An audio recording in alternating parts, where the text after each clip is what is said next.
Hey everyone, two-tone back some Spyral gameplay. This time not actually from my own perspective. It's actually from the perspective of the famous Yu-Gi-Oh streamer Dkayed, top streamer on Twitch as far as I know, playing in his meme tourney. As you can see up here, meme qualifier tourney. I'm playing Spyral, as you might expect, and he's playing a board-breaking Kaiju deck, something I've kind of been talking about in my previous videos about how my board might be more resilient to these kind of cards than Trigate. The reason you're watching it from Dkayd's perspective is, one, Dkayed gave me permission to do this, thankfully. Dkayd's very generous on that. I asked him permission. Please don't steal Dkayd's content without asking him, or collaborating with him in some way. That's very rude, but he let me do this because I was obviously the other person in the other game. He said was cool with it, and I think DK's watched some of my videos before, so there's nothing like untoward in it. So it's not going to be a bad association, I hope. And the other reason is the replays decay. In a duel room in a tourney setting, after 20 replays they decay. So our match was one of the first ones. It was actually round one, as you can see here. And after I played my second round, I was like, okay, I'm gonna go save that Dkayed replay now, because people told me, hey, you played Dkayed, that'd be cool to do a video on. I was like, awesome. And when I went to go check the duel room replays, it was long gone. Fast forward to tonight, Dkayed gave me full permission to use his VOD as the material for the game, and here we are. So let's get into it. The main reason I wanted to show this off is two things. I'm playing the deck, and I get to do my full combo because DK doesn't have any hand traps, thankfully. He's playing a going second board breaking deck, and Kevin OG, another member of the Spyral Master Duel Meta Discord chat, who designed this particular inboard, had designed this inboard to play around or be more survivable against cards like Interrupted Kaiju Slumber and Gamma Sealed Turtle Kaiju. My combo is functionally Magician Souls plus Quik Fix. I had a Spyral Resort, which equals Quik Fix in this setup, and this is like the regular thing you'll expect in this combo, right? You get your Assault, and you send it with your Magician Souls and your Big Red to draw some cards, and now you can link off into Link Rebo, and then go into Barricade Board Blocker, etc., etc. Nothing here's new. If you want to see this particular combo, you can obviously watch the stream and see it, but I've shown this combo in more detail and explain it in more detail in a previous video. That's not really the fun part of this video. Watching me combo, as you can see, nice cheating deck. He's sniping. I'm not sniping him, guys. I make misplays that I wouldn't make if I was sniping him. People just complaining about the speed of it. I will be back after 3 hours, blah, blah, blah. This turn takes about 8 minutes, which I know seems slow to a lot of people. It's, it's slower than, set 5 pass, but it's actually faster than most Adamantipator or Drytron games I've been in. Those decks are significantly slower than what I'm doing here. Admittedly, I probably am piloting this a little faster than the average Spyral player just from experience. But if I was really blitzing it, like trying to speed run the combo that I had, and I had these exact same cards in hand, I could probably get it done in 5 minutes instead of 8. But because it's a tourney setting, I kind of sit there and think in between my plays to make sure I'm not messing up. That's the obvious thing you want to do, right? But an 8-minute turn isn't crazy. Anyone who's actually played Yu-Gi-Oh! In real life would know an average turn taking 8 minutes in a combo deck is not bad, especially, the fun thing about Master Duel is you don't have to shuffle your deck, obviously, but, I'm not playing this particularly slowly, and I'm faster than most combo decks. So if someone rolled up with Adamantipator, I guess, Resident Sleeper them too. Yeah, people actually, when I was watching the VOD, people were saying, oh, he's sniping, blah, blah, blah. Well, one, if I was sniping, it wouldn't matter because I still just set up the same board no matter what. Like, no matter what I do, I'm getting to the same payoffs. Funny thing here, I use Sylvan Princess Sprite and I get a Call by the Grave off the top, which is going to matter later. And the only other relevant cards in my hand were a Super Agent, which I end up using, and a Forbidden Droplets, which is set at the end of my turn. I had Call by. See, guys, come on. Some people noticed it. That's the fun thing about Princess Sprite. Sometimes it just plushes you, man. It's great. And it's just the regular plays, right? Get my Link Rebo, go into Curious, go into Destrudo. DK's like going over the tourney rules. He's also checking out the Spyral stuff. He was expecting me to go into Trigate Wizard, which I don't blame him for. Most people still playing Spyral are going into Trigate Wizard, as opposed to the weird setup Kevin OG devised that I run. A big shout out to Kevin OG for coming up with this combo payoff. If not, I think this combo has existed for a while. I mean, going into Curious dates back to when Curious was released. So here's the Destrudo plus Super or Double Helix will get me my Crystron Hack of Firebrax, and this is going to set up my Appaloosa. Bro, this deck is 1 hour long, blah, blah, blah. It hasn't even been 6 minutes, man. Come on, stop. Drytron without Herald? Yeah, right. Hate Appaloosa so much. Yeah, I understand, guys, but it's almost done here. I'm just setting up the last little pieces of my board. I think Dkayd's turn actually takes longer than mine, though I'm not going to blame that on him. He has to, churn through my crazy board. Basically, I put the entire contents of a full game into one turn, and it's like, out my board, opponent. So I equip Curious to Borreload Savage Dragon just for that fun interaction. And here's an important thing. Once I get my IP Masquerena set up, what I should do if I knew he had a Call by the Grave in hand is I should just summon Drone on my turn, because that gives him the opportunity to call by my drone with that I activate with Rescue Mission on his turn. And so if I knew my opponent had Call by the Grave, like say I stacked it to the top of their deck with Drone, I would summon my Drone on my turn and not give them that opportunity. Thankfully, Dkayed isn't really aware of the combo that I'm doing or the payoff that I'm going into. He doesn't know that the Drone's important to it, so he doesn't use his Call by there. He's probably trying to save it to like negate one of my monsters or something in case I have a duplicate in my graveyard. So he draws Bigfoot, and I put that Bigfoot on top of his deck with my Drone because I realized like I'm going to make him discard a card off Desert Locust in a second, and that'd be a great card for me to discard because Appaloosa can negate it, and that'd be fine. So he's got a Gamma Seal, which you could use to out any of card on my board, obviously. But he's going to open up with a Lure, because what he wants to do is he wants to bait my only Omni Negate. So he's going to open up with a Draw spell. I'm just going to like use that prompt to allow me to go into Hawk of Firebrax. He'd like to call by, but Hawk of Firebrax banishes, which is hilarious. And I'm going to use chain my Rescue Mission to Drone. This is where he could call by, but he's not going to because he doesn't see the value in it, right? Like, what's the Drone doing, right? Little does he know I'm going to. That's why I chain it though, because if I had some Desert Locusts first, he might see that I could do something with this Drone. So he's gonna draw some cards. He's just gonna banish like Gizmek Orochi. No, he should banish Eater of Millions. Yeah, Eater of Millions is way worse on this board, especially into Sleepers. Gizmek Orochi is amazing here. Maybe I should have negated because him getting Gizmek's awesome. But Desert Locust is going to force him to discard. He's just going to discard Bigfoot. It's the best card in his hand to discard. Maybe Call by the Grave would have been better, but the rest of his hand is so good. I don't like Call by the Grave is such a good out in case I put it like a Spyral, like I put a card that he can negate in my graveyard on the board or something. So I Call by is so versatile that people just want to have it in hand regardless. So I go into Dawn Dragster here, which gives me another Spell Trap negate, and people are freaking out about that. Surrender, XD, yeah, I mean, I don't blame you guys. Negate Spell Trap, yep. Oh god, Lamal, yeah, it's really cool, isn't it, guys? That's actually just broken. Just wait till Baron releases, guys. This guy has all the answers. That's the idea. So yeah, you're clearly being sniped. No, if he was being sniped, oh man, just wait. If he was being sniped, I'll show you what I would do if I was sniping him. Man, I would love to have been sniping. Well, not really, that's cheating, but I'd love to have had perfect information here. So he's going to lead with Pot of Desire. So if I had known his hand at this point, one, I obviously would have summoned Drone on my turn, but two, I would let this Pot of Desires resolve. Now, in the blind, I'm always going to negate this Pot of Desires with my Dawn Dragster, as you see here, because the idea of these kind of boards is I set up as many interactions as you have cards in hand, sometimes more depending on the deck, and like a Pot of Desires would break that parity, right? It would draw him 2 cards that are potentially more outs, and at this point I don't know he's playing Kaijus, right? I think I've still got my Borreload Omni Negate ready, but he's got a Kaiju ready for it.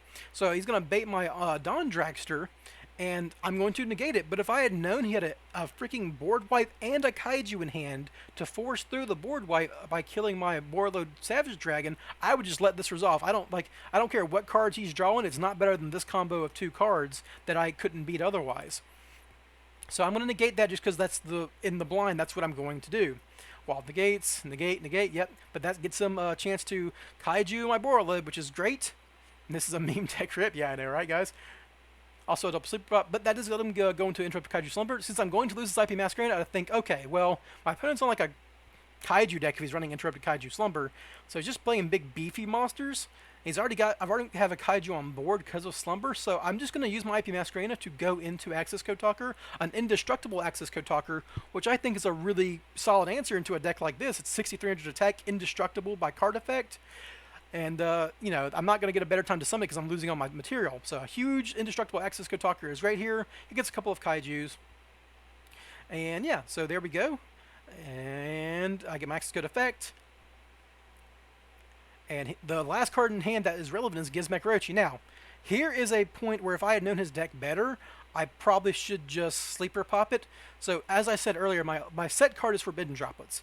My idea here is he's clearly got a rank 8 play in mind. That's why you play as Gizmek Orochi in this deck. Also, he's playing Gren Maju, which I didn't know at the time, but it should be obvious once you see Orochi.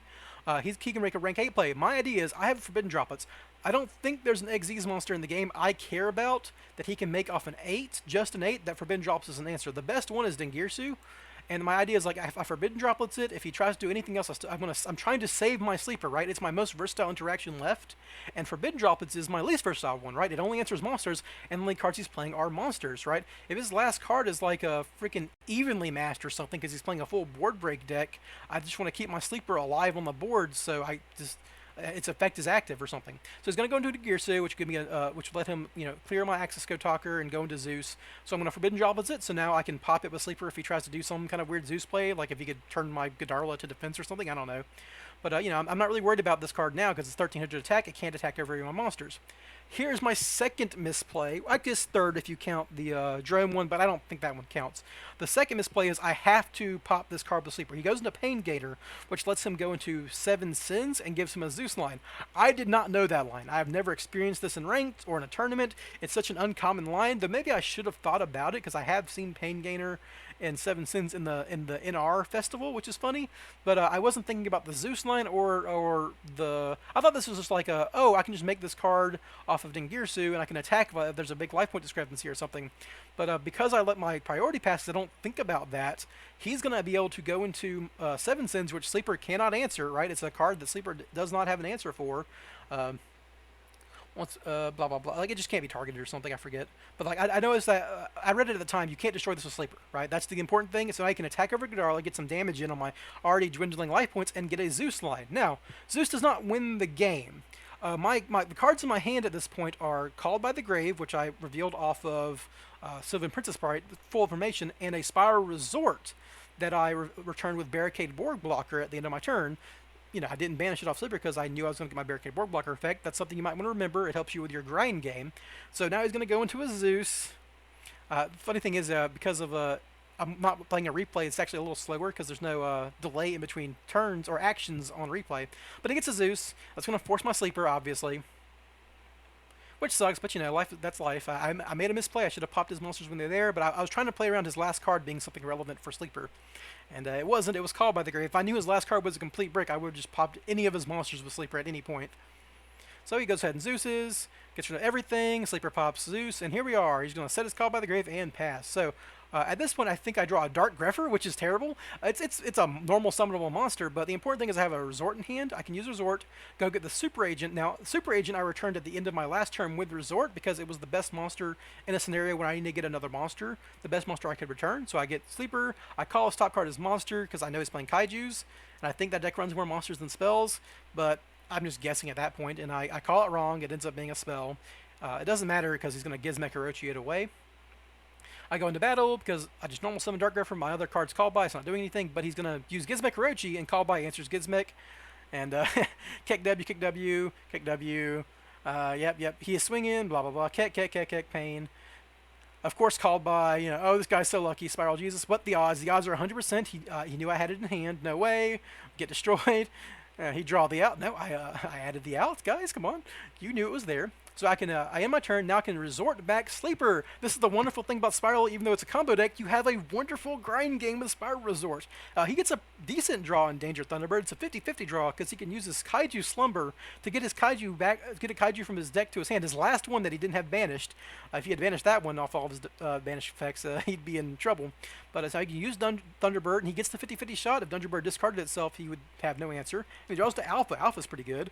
But he's got one card left in deck at this point from all his banishing. He's got no Gren Majus left. He's been doing so much banishing. He's got nothing left. And he attacks over my Dark Grepher. But this is the game at this point. I don't know Alpha's in his hand, but Alpha obviously doesn't answer Sleeper. I'm going to Spyral Resort, go get my Sleeper back. I could normal summon my Agent if I wanted to, but I just call it because it's funny to, and I can pop his back. If I call it right, I call a spell, get it right. I'm just guessing randomly at this point because I don't know what's left in his deck. It's one card, right? I pop his bottom card. It's a set card, and it's Called by the Grave. He's got nothing worth Called by the Grave to get my graveyard at this point. He gets rid of Master Plan. Master Plan actually has no targets left in deck to search. No more. I guess I could get a Resort, but a Resort wouldn't matter here. I can now summon my Sleeper. And I can pop. I don't have to pop my Resort because my last card drawn is Danger Bigfoot. I am running Danger, so I drew Bigfoot. This wasn't necessary because I could just pop my Resort and out as Thunderbird and then pop my Agent out as Alpha. But it is funny that my last card was the Bigfoot, so I can just pop it with Bigfoot. That's fun. So I use Resort and I put a Bigfoot back in my deck. Even though I can't search it, at this point I think the game's over. What was a drone going to do if he outs my board, right? So he summons Alpha, and I use Sleeper, pop Resort, and pop his Alpha, and that is the game. That is game over. And there's Dkayed going negate. That's right, I have a lot of negates. That's the idea. Spyral's crazy, But yeah, that's the end. And big ups to DK for letting me do this. I'm not trying to embarrass him or anything. He played that pretty well. He baited my negates very well.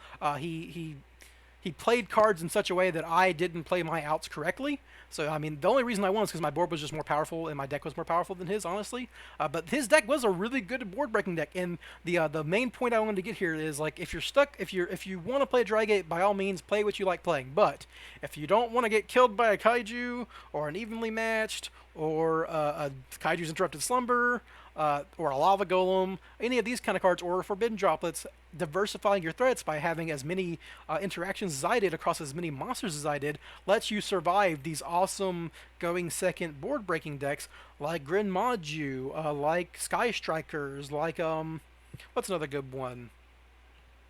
Any deck with Forbidden Droplets, obviously, but any deck that runs evenly matched, any Kaiju deck. Like, there's just so many decks that can run good board-breaking tools. Heck, Spyral can be a good going second board-breaking deck. And having this many diverse threats lets me survive games like this, where even if I misplay a little bit, I can still kind of grind out the game through the value engine that is Spyral. So I hope you guys enjoyed that. If you like that, I've got other Spyral videos and a couple of normal rare festival ritual blue eyes dark magician deck games, and I think they're pretty good. But you know, if you don't like them, you don't like them. That's fine. Big ups to DK. I suggest anyone go watch his stream, subscribe to him. Big thanks to him for letting me use his content for my content. Thanks everyone. Have a good one. Bye.